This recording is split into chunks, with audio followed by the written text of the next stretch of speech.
বরটা আমার কালকেই ডিউটি চলে যাবে। কিন্তু ডিউটি যাওয়ার আগেও তার একটা কাজ ছিল। সেইটা হচ্ছে বাড়ির টিভিটা খারাপ হয়ে গিয়েছিল।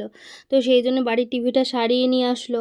তো সেটাই এখন বাবাকে বলছে যে এইভাবে আরকি টিভিটা রাখবে।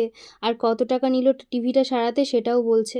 তবে খুব খারাপ লাগছে জানো তো, মানুষটা যটা দিন বাড়িতে থাকে না, শুধু এদিক ওদিক সেদিক করেই ওর কেটে যায়। জানি না কখনো এমন কোনো সময় আসবে নাকি যখন আমরা নিজেদের মতো একটু ঘুরতে যেতে পারবো, বা আমার বর অতটা সময় নিয়ে ছুটিতে আসতে পারবে কিনা। বিশ্বাস করো, বিয়ের পর থেকে আমরা কোথাও ঘুরতে যাইনি, শুধু একবার দীঘা গিয়েছিলাম, কারণ আমার একটা আর কি ইউটিউবে ভিডিও বানায় একটা ফ্রেন্ড আছে, তার সঙ্গেই দেখা করতে গিয়েছিলাম। সেই যে যাওয়া, তার উদ্দেশ্যেই যাওয়া, দেখা করতে যাব বলে। আদারওয়াইজ আমি কোথাও যাই না। তো আমার বরকে একটাই জিনিস বলবো যে এখন আমরা ঝাড়া হাত পাতাই, যখন ছুটিতে আসো একটু হলেও বউকে দূরে কোথাও ঘুরতে নিয়ে যেও। কারণ আমিও সারাটা জীবন একলাই থাকি।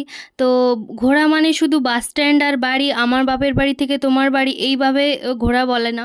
তো কি আর করা যাবে বলো, এইবারে ছুটিতে তো আর ঘোরা টোরা হলো না, আর মনটাও ভালো লাগছে না।